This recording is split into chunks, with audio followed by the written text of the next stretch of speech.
mampohan Jehova ary tany rehetra, mampohan Jehova amin'ny fifaliana, makanesa eo anatrehany amin'ny fiobina. Aoka ho fantatrareo fa Jehova no Andriamanitra. Izy nanao antsika ary azy isika dia olony tsy ondry fiandriny. Midira eo amin'ny vavahadiny amin'ny fisaorana ary eo ankiandrany amin'ny fiderana. Misaora azy, mankalaza ny anarany fa tsara Jehova, mandrakizay ny famindrampony ary miatra amin'ny taranaka faramandimby ny fahamarinany. Amen.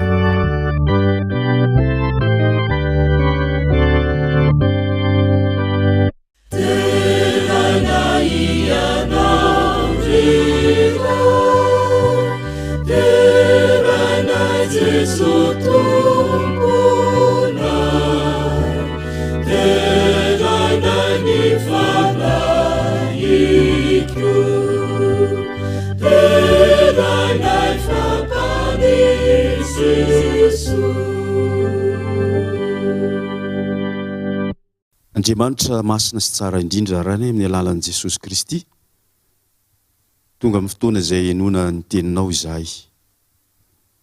Izaho dia fitaovana ihany, fa ianao fanahy masina no hanokatra ny vavako ampitenin'ny molotro ary hikasika ny fo izay iaino ny teninao eto ho tahaka ny tany lonaka ka tsy verina ny teny raha tsy efa natanteraka ny asany ary ambinina amin'izay rehetra mandre izany. Amin'ny anaran'i Jesosy no nambavaka. Amen.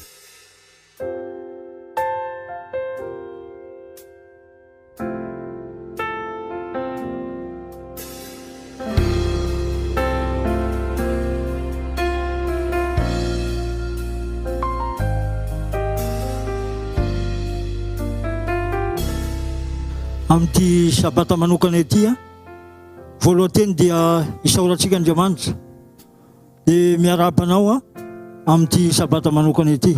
Ho marika izany fiarabana izany dia andehitsika hiaraka io fanofahofantanana. Amen.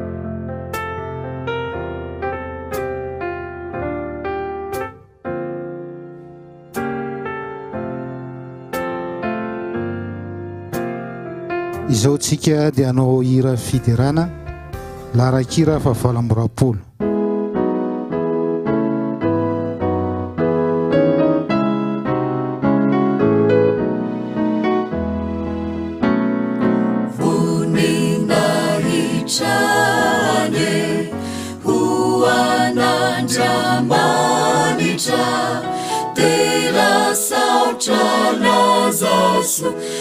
Santa Charuavu Lei Beni Erini Lei Beni Asani Marina Nididini Manabara Nyatsarani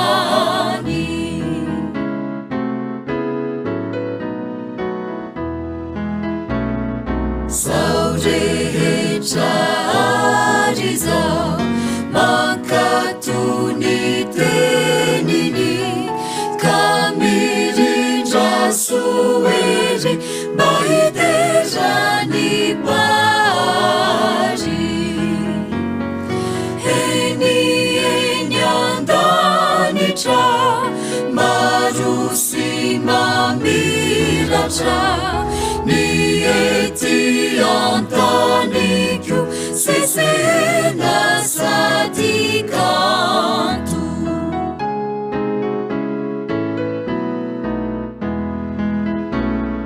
ori ulumbeluna izai sanganasani manumeza aziza funina hichasiaza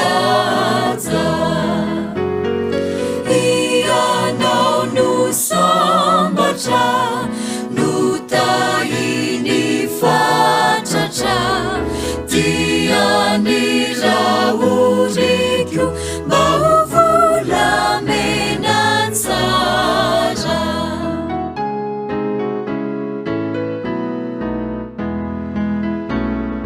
tumpuan jamanitra hauka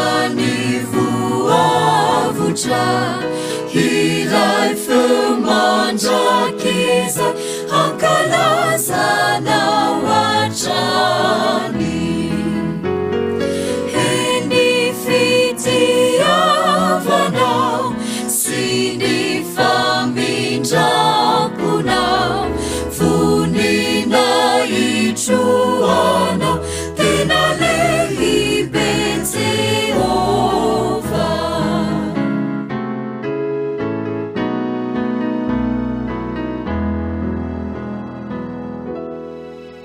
Andrany baibolitsika isika dia hijeriny ao amin'ny Deutéronomie 20:2 tapany voalohany sy ny 2:20 tapany voalohany.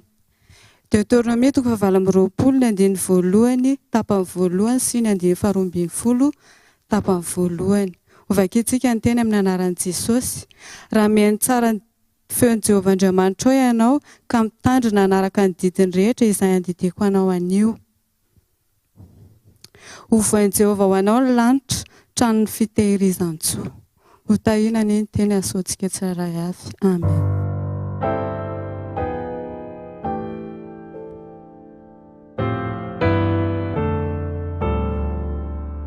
Miaraka hivavaka isika.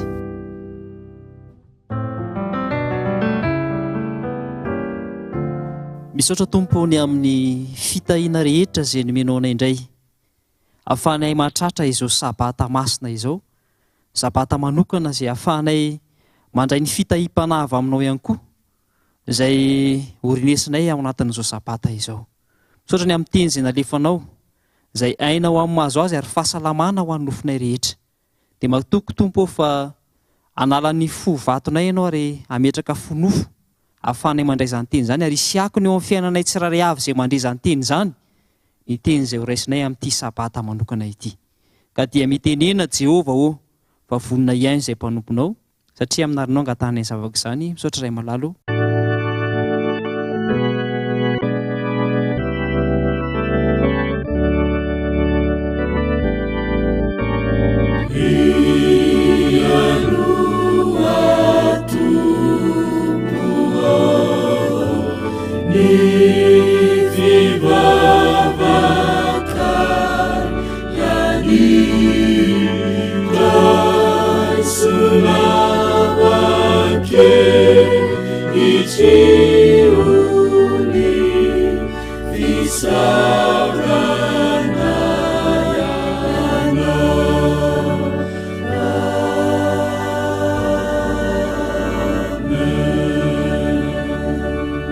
Amen.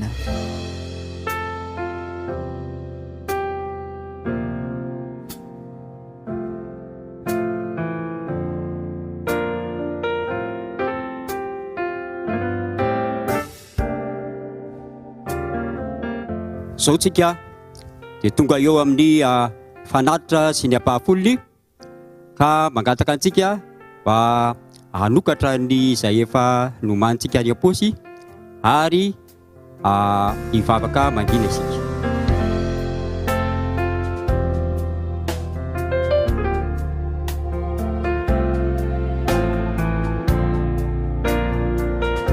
Arak'izany fanatitra izany dia ony ao amin'ny Malaky 3 any andininy 10.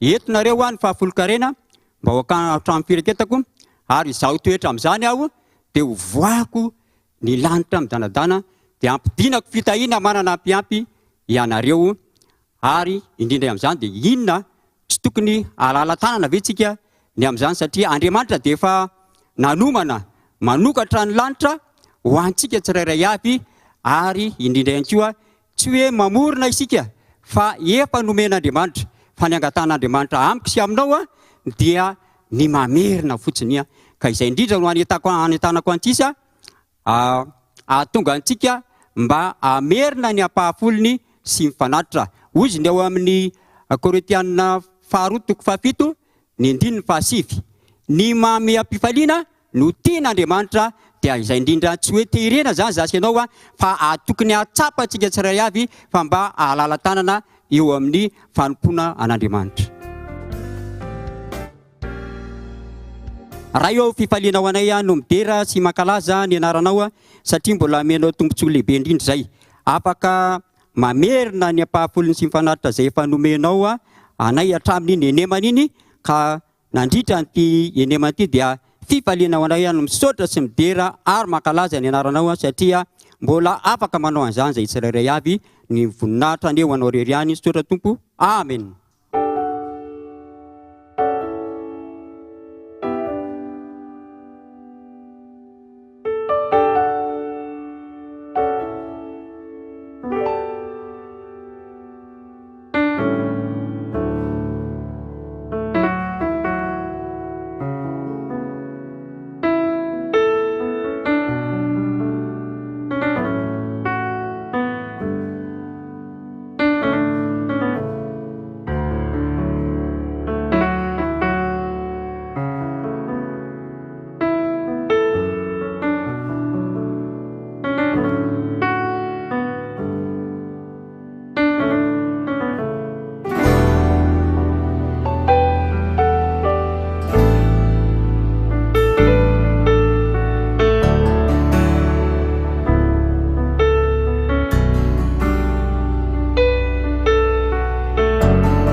Lohatenin'ny toritentsika androany rakizy izay hoentiko amintsika androany dia mitondra ny lohateny hoe ireo biby niteny.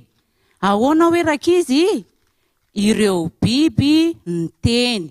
Mialohan'izay aloha dia hivavaka itsika rehetra rakizy. Raha masina tsara indrindra sy any an-danitro, misaotra anao zahay tonga amin'izao ora sy fotoana izao indray. Ampio zay mba ho zaza endry mba heny tsara dia mitenena Jehovah fa miainy ny mpanomponao asandratra mivavaka amin'anaran'i Jesosy. Amen. Iza moa rakizy samy biby niteny zany. Dia ozy izy ianao hoe mba marina ve zany? Dia ozy izy aminao hoe andao nge jerevantsika ny ao amin'ny Genesisy Genesisy toko 7 dia tapany voalohany tapany faharoa zafady. Ozy izy le menarana tamin'ny Eva. Hanky, efa nataon'Andriamanitra hoe aza hinananareo ny azo rehetra eto amin'ny saha. Dia ozy izy Eva hoe anka, tsy izany kosa ny tenenin'Andriamanitra e. Dia nifampiresaka teo izany menarana sy Eva raka izy dia niaino menarany Eva. Dia nefa ny devoly nanokatra ny vava menarana tamin'io fotoana io. Dia zavatra mifanohatra amin'ny tenenin'Andriamanitra avokoa no ny tenenin'ny menarana tamin'ny Eva raka izy. Dia resy lahatra ary Eva dia nihinana tokoa le voankazo le tenenin'Andriamanitra hoe aza hinananareo io aza kasihanareo io fa ho fatinareo raha vao manao an'izany. Vokatra izany raka izy dia lasa voaozina Eva. Dia voaozina koa ilay menarana, vokatry ny fiainony ny tenin'izany menarana izany. Ny fiainona ny vavan'ny devoly izany raka izy ny fiainona ny feoan'ny devoly dia mahatonga ozina, mahatonga fahoriana, mahatonga fahakiviana, mahatonga ary mitarika hatrany amin'ny fahafatesana mandrakizay izany. Dia tokony tsy mihaino ny devoly izany tsika. Dia hiditra eo amin'ilay biby faharoa indray ary tsika dia inona indray ozy izy nareo ilay biby faharoa? Ny borika na apondra. Mahafantatra apondra daholo ny ankizy rehetra? Ie. Dia aiza indray no misy an'izany tantara izany? Misy an'izany tantara izany raka izy dia ao amin'ny Nomeria. Nomeria toko 220 dia eo amin'ny 9:20. Ovakitsika ny teny amin'ny anaran'i Jesosy. Dia nosokafan'i Jehovah ny vavan'ilay borika ka koa izy tamin'ny Balama. Inona no nataoko taminao dia nikaponao intelo zao? Dia ozy izy Balama hoe satria ianao namasovazy anaka. Dia rehefa nisokafan'Andriamanitra ny vavan'ilay borika dia tsy tonga saina mihitsy Balama hoe fa maninona moa izany ty borika ty no mahay miteny ohatr'izao, fa mbola namaly an'ilay borika izy hoe satria ianao mamasovazy anaka. Dia mifamaly teo zareo fa nga moa za efa nanao ohatr'izao taminao. Dia ozy izy Balama hoe anka. Dia tampotampoka teo ozy izy raka izy dia nisokafan'Andriamanitra amin'izay mason'ny Balama. Dia inona ozy izy nareo ny hita amin'ny Balama teo anoloany teo? Ay, misy anjely teo anjely mitazona sabatra maranitra, izany ny hita amin'ny Balama nanoloana anazy teo. Eo izany vao tonga sain'ny Balama ny fony izy dia niakohaka tao amin'ilay anjely izy. Dia ozy izy ny anjely hoe raha tsy nivily anahy intelo io borika io dia ianao mihitsy no nasiako tamin'ity sabatra ity dia efa maty ianao ohatr'izay. Ny tantaran'izy io manko raka izy dia ny ran'ilay mpanjaka iray ny manam-pahefana teo amin'ny zareo teo hakan'io Balama io hanosina ny zanak'Israely. Dia tsy sitrak'Andriamanitra nefa izany dia nefa Balama lasa ihany izy nandeha. Dia izay nahatonga an'ilay anjely ny sakana anazy fa raha tsy izany ozy izy ilay anjely dia nasiako tamin'ity sabatra ity ianao dia maty. Teto indray izany raka izy dia Andriamanitra mihitsy no nanokatra amin'ny vavan'ilay borika ary samy voata avokoa na ny borika na i Balama samy voavony izany izy ireo satria niainy tsara amin'ny tenin'Andriamanitra.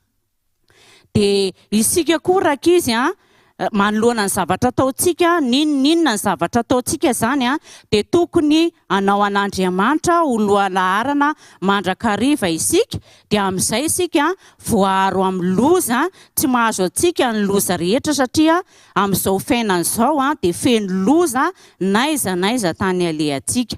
Ovakitsika farany raka izy ny ao amin'ny Salamo 7:100 dia ny 110 mivaky toy izao amin'ny anaran'i Jesosy. Ato am-poko no iraiketako ny teninao mba tsy hanotako aminao. Ahoana hoe ato ampoko no iraketako ny teninao mba tsy hanontako aminao.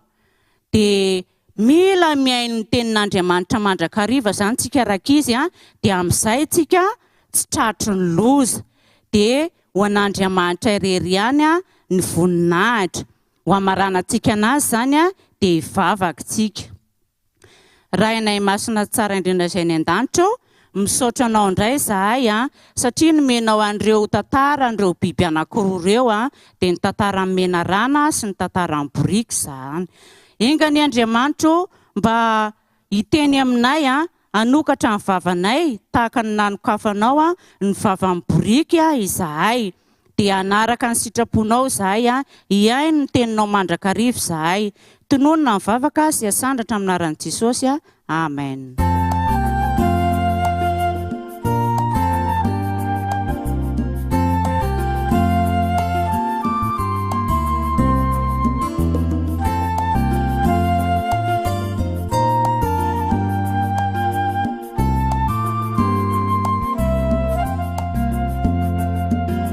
Azamana ini ampitianareo, azamana famombatsika Jesu, azamana ini nuna mitranga mitsinjoi si amini zayata kuatanza tisaina sifuneku demichaka manzinu kanana sonosu tiadire esikafapandesi mananani sesosilai maeri.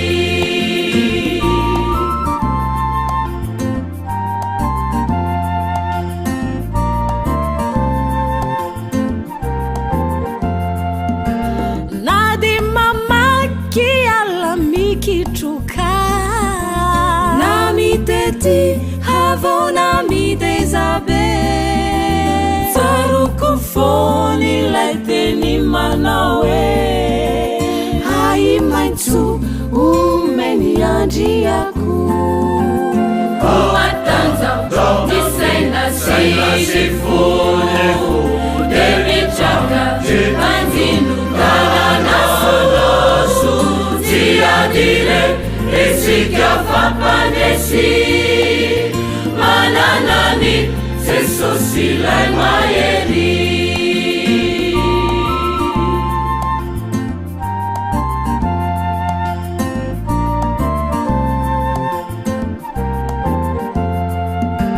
Nivalisu umeni efani nianyato niambinachani semazu runu ikyukizani ekelisi sade izuchawani koatanza nisaina sifuneku demichaka manzinu kanana sonosu tiadire esikafapandesi mananani sesosilai maeri.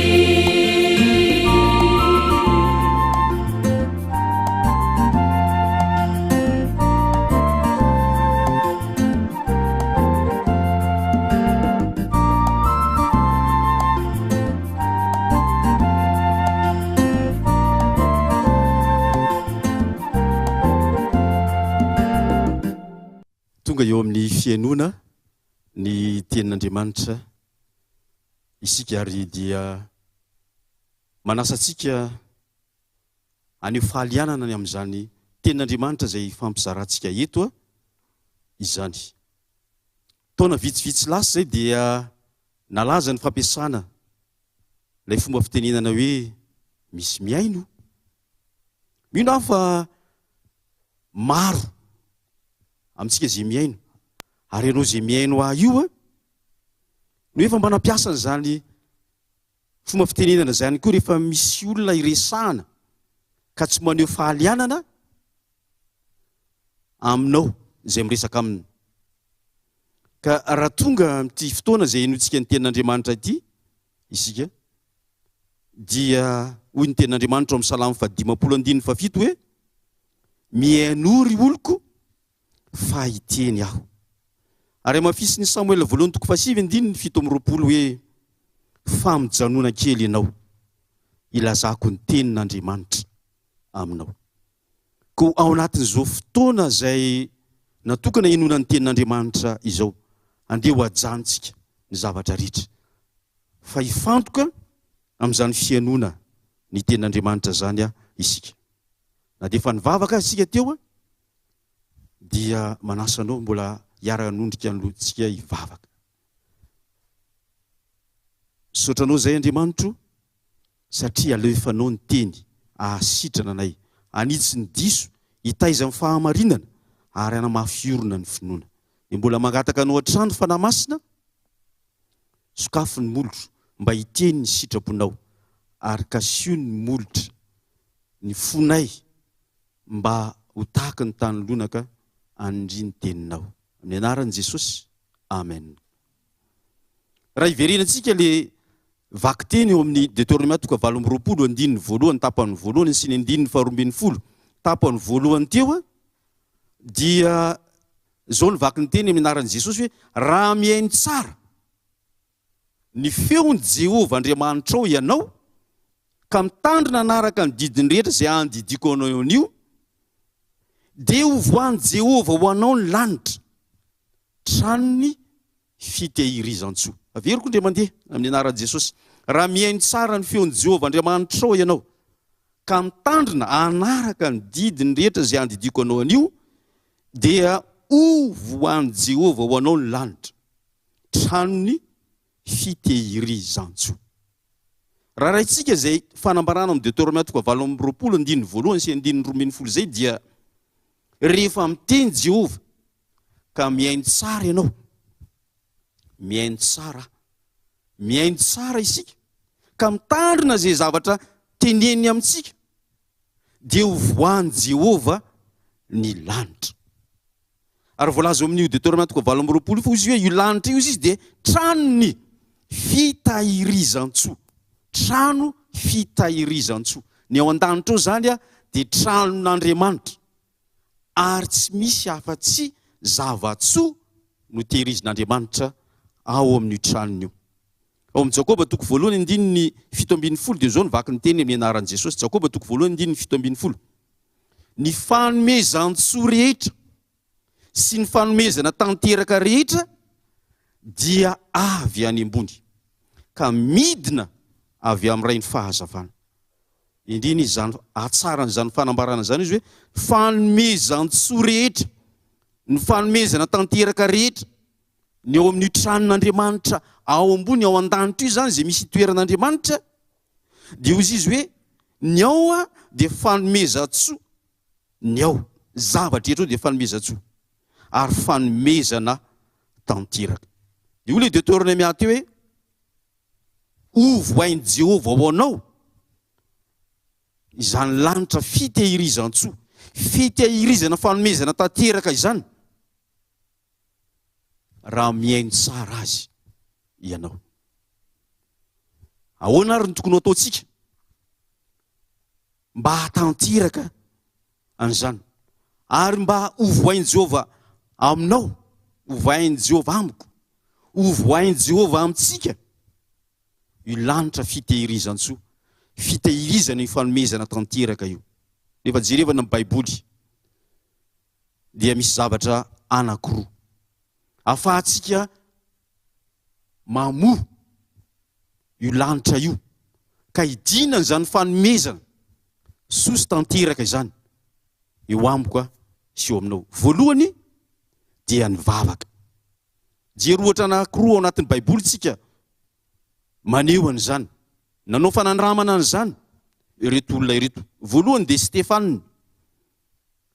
Rehefa jerevantsika ny asan'ny apôstôly 7:4-5 ka hatramin'ny 90. Asan'ny apôstôly 7:4-5 ka hatramin'ny 90 dia hitantsika eo ny tantaran'i Stefana. Vita ny toritenin'i Stefana. Ary tao anatin'ny toriteny dia nitoriny amin'i Jesosy ity Stefana ity. zavatra nampalahelo nefa dia zao hoe tezitra ny olona, romotry ny fahatezerana ny olona. Vita ny toriteny Stefana, nanandratra ny masony izy, nivavaka, ary tao anatin'izay indrindra dia zao ny fijorona vavolombelona nataony Stefana hoe amin'ny 9:10 ny asan'ny apôstôly 7, indro hitako ny lanitra nisokatra. Rahalahy sy anabavy, ianao zay miaino ahy io, mahafinaritra loatra zany fanambarana izany. Ao anatin'ny toe-javatra zay tena hoe mampiorokoditra sy ny olona tezitra, ary saritarika ny Stefana hitora-bato azy. Stefana kosa nivavaka, niandrandra ny lanitra, ary dia hitany ny lanitra nisokatra. Mahafinaritra loatra izany. Ary fanandramana tokony ataoko tokony ataonao. Indraindray rehefa tsy hita mivavaka ny olona anankiray ao anatin'ny fotoam-bavaka vitsivitsy, dia mampalahelo fa ny valiteniny dia zao hoe mbola bebe atao e, mbola sahirakirany, ho avy any ihany fa mbola misy zava-manahirana aloha e. Ao anatin'ny toe-javatra sarotra sy manahirana io indrindra ny tokony anandratanao mafy mihoatra ny tamin'ny lasa rehetra ny vavaka, dia hitanao fa sokatra ho anao io lanitra fitehirizany soa io, ary dia hivahy ireo olana ireo, ho maivana ny fiatrehanao ny olana io. Ka ho anao zay efa nanao zany fanandramana zany, dia ozy ny tenin Jesosy amin'ny Luka 9:1 hoe tsy mety raha tsy mivavaka mandraka hariva ka tsy reraka. Tohizo zany fanandramana amin'izany vavaka izany. Ary mbola tsy nanandrana an'izany ianao zay ao anatin'ny olana, ao anatin'ny fitsapana fizahan-toetra, manandramana zany vavaka izany, fa hitanao fa ho sokafana Andriamanitra ho anao io lanitra fitehirizany soa io amaly ny etaeta-ponao. Ohatra anankiray faharoa dia Petera, ao amin'ny asan'ny apôstôly 10, ny 9:7 ka hatramin'ny 11. Asan'ny apôstôly 10, 9:7 ka hatramin'ny 11. Dia mbola miteny amiko aminao ihany koa io fanandramana natao amin'ny Petera io. Tatao vonana ny andro tamin'izay fotoan'izay amin'ny 12 ora. Mefa somary noana reto mpianatra reto, ary angamba somary efa nitsirika tany amin'ny mpikarakarany sakafo. Ka rehefa nitsirika tany amin'ny mpikarakarany sakafo dia hoe mbola elaela vao masaka ny sakafo. Izy Petera hoe aleo hiakatra any ambony hivavaka, mandra-pahatonga ny sakafo vonona. Fanandramana anankiray mahafinaritra aloha izany. Inona no mba hataonao io? Eo ampiandrasana ny sakafo ka somary taratara, fa indraindray dia misy olona tsy manao fa tsy menomenona, monomonona, tezitra. Fa misy fanandramana mahafinaritra eto nataon'ny Petera teo ampiandrasana ny sakafo zay ho atolotra, dia nivavaka, niakatra tao amin'ny efitra ambony izy, dia nivavaka. Ary tao anatin'ny vavaka zany dia zao ny fijorona vavolombelona nataony 9:10 hoe nahita ny lanitra ny sokatra Petera. Nahita ny lanitra ny sokatra Petera. Miantso anao ny tompo androany, anao n'izany fanandramana momba ny vavaka izany. Haitsika, rentsika matetika hoe ny vavaka manova zavatra. Marina izany. Be dia be ny olona nefa nanao fanandramana izany, na ny tenako izay tondra n'izany tenin'Andriamanitra izany. Betsaka ny zavatsarotra anatrehana teo amin'ny fiainana. Fa sofa nisy ny vavaka. Ary rehefa nitolona tao anatin'ny vavaka, dia mahatsiaro maivana tao anatin'ny olana, na tsiaro nanana fanantenana, na dia nitanondrika aza. Dia manasa anao ihany koa tompo androany, anao fanandramana ny amin'izany vavaka izany. Ny zavatra anankiray faharoa zany manampy an'ilay vavaka teo dia izao. Ilay voalaza ao Matthieu 7:9-10. Matthieu 7:9-10. Haitsika tsara, hainao tsara izany tantara izany dia tamin'ny nanaovana batisan'i Jesosy. Sao nivaky ny teny amin'ny anaran'i Jesosy, ary raha vao natao batisy Jesosy dia niakatra teo amin'ny rano niaraka tamin'izay izy. Ary indro nisokatra taminy ny lanitra. Averiko indray mandeha izy. Matthieu 7:9-10. Ary raha vao natao batisy Jesosy dia niakatra teo amin'ny rano niaraka tamin'izay izy, ary indro nisokatra taminy ny lanitra. Tsy mba irinao ve ny mba hisokatra aminao ihany koa zay meno any lanitra. Tsy ho tanteraka aminao zany raha tsy mandeha teo amin'izay nandanan'i Jesosy ianao. Ary amin'ny Jaona voalohany toko 2:2-4, Jaona voalohany toko 2:2-4 dia ozy ny tenin'Andriamanitra hoe zay rehetra mitoetra ao aminy dia tsy maintsy mandeha toy izay nandehanany ihany koa. Lalana anankiray izay nandehanan'i Jesosy, izany batisa izany, ary dia nisokatra tamin'ny ny lanitra. Voalohany zany dia raha tianao nisokatra aminao ny lanitra dia vavaka, fiainam-bavaka. Ary ny tenin'Andriamanitra dia miteny manao hoe antomotra ny farany zavatra rehetra, mahonona tena amin'ny fivavahana. Fa misy zavatra anankiray ambonin'ny vavaka eto, tsy maintsy makeo amin'ilay dingana faharoa isika dia eo amin'ilay batisa izany. Satria ny batisa dia araka nambaran'i Jesosy amin'ny Jaona toko 4, 4, 5, 7 dia hoy izy vaky ny teny amin'ny anaran'i Jesosy, lazaiko aminao marina dia marina tokoa fa raha tsy ateraka indray ny olona dia tsy mahazo mahita ny fanjakan'Andriamanitra. Ary raha misy tsy ateraky ny rano sy ny fanahy dia tsy mahazo miditra ao amin'ny fanjakan'Andriamanitra. Aza gaga no lazako taminao hoe tsy maintsy ateraka indray ianareo. Ny sitrapon'Andriamanitra dia tsy ny hoe idinan'le fitahiana, le fanomezan-tsoa rehetra ao an-danitra ao, ho anahy, ho anao, ho an'ny zanany izay mahery ny vavaka, mazoto ny vavaka, fa ny atonga antsika mihitsy hiditra ao amin'io tranony io, iaina, ahitany zany hoe reto daholo zany zavatsoa ao an-danitra ao zany, ary iaina sy velona amin'izany. Kanefa averiko ihany fa raha tsy miroso amin'ilay dingana anankiray tsika dia batisa, dia hoy Jesosy hoe lazaiko aminao marina dia marina tokoa, raha tsy ateraka indray ny olona dia tsy mahazo mahita ny fanjakan'Andriamanitra. Ary raha tsy ateraka ny rano sy ny fanahy ianao, tsy mahazo miditra amin'ny fanjakan'Andriamanitra. Ary aza gaga ny amin'ny lazako aminao hoe tsy maintsy ateraka indray ianao raha tianao ny hiditra ao amin'izany trano fitahirizan-tsoa, ahitanao ireo fanomezana tanteraka rehetra izay nampidinina ho anao. Ny antso alefan'ny tompo amboko sy aminao amin'ity maraina ao anatin'izao fotoam-pivavahana manokana andrenisantsika ny tenin'Andriamanitra izao dia voalohany, aza tsahatra ny vavaka. Ary ao anatin'ny toe-javatra sarotra sy mafy indrindra, tohizo ny vavaka. Raha nanana fanahy-po taloha amin'ny famonjina fivorim-bavaka rehetra, tohizo zany. Raha somary nalaindaina ianao miverena amin'ny fitiavana voalohany, amin'izany fitiavam-bavaka izany. Ary faharoa dia izao hoe miorena tsara aza miova, miorena tsara aza miova, maharitatra amin'ny farany. Ary ny antso farany, ianao zay manana fanahy-po, manana fitiavana amin'ny vavaka, mazoto mamonjy ny fotoam-bavaka, mety mivavaka maraina atoandro hariva, mety mandeha mivavaka sanandro efa mbola tsy vita batisa, miantso anao ny tompo androany. Hoy ny tenin'Andriamanitra amin'ny asan'ny apôstôly toko 2:20, ankehitriny ary inona no mampijanona anao? Inona no mampijanona anao mijanona amin'ilay dingana voalohany fotsiny hoe mivavaka, mamonjy ny fivorim-bavaka, mivavaka isanandro, mivavaka maray tsy hariva? Inona no mampijanona anao? Mitsangana, miantso ny anarany ary aoka atao batisa ianao. Mitsangana, miantso ny anarany dia aoka atao batisa ianao. Iza aminareo ireo izay mihaino re tapa-kevitra androany, resy lahatra ny amin'izany fahamarinany tenin'Andriamanitra zany hoe tian'Andriamanitra mba hisokatra aminao ihany koa ny lanitra.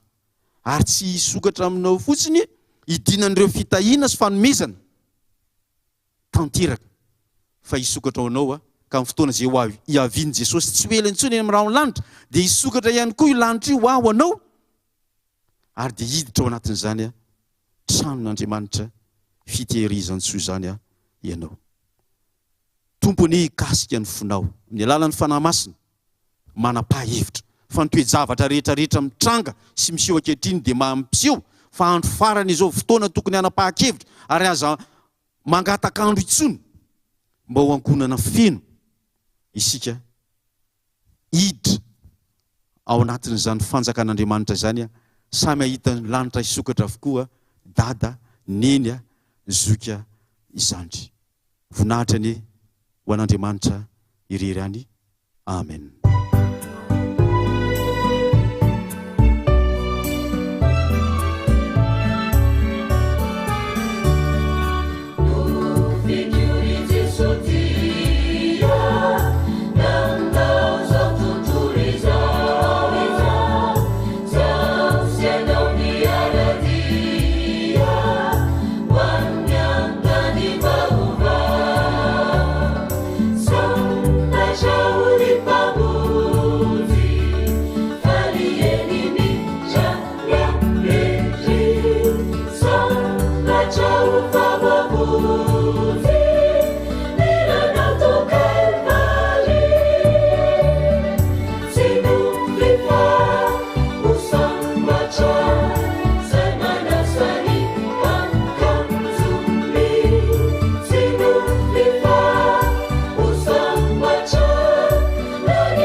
Vavaka isika. Andriamanitra masina sy tsara indrindra, anao ny teny izay nambara teo. Misaotra satria samy nahazo fananarana avy aminao zahay izay efa nivavaka. Fanamasinao mangataka aminao mihoatra tamin'ny lasa rehetra ho an'izay niaino ahy androany. Mba ho resenao lahatra tsy ho ela intsony. Anapa-kevitra hoe tianao hisokatra ho azy ireo ihany koa ny lanitra. Ary dia manonona izao tsodrano zao amin'reto zanakao rehetra izay miaino reto. Ary Andriamanitra ny fiadanana ny hahamasina anareo samy tanteraka ka aoka arovana avokoa ny fanahy nareo sy ny ainareo ary ny tenanareo ho tanteraka ka tsy hanan-tsiny amin'ny fiavian'i Jesosy Kristy tompontsika. Mahatoky izay miantso anareo sady izy ihany no anefa izany. Amen.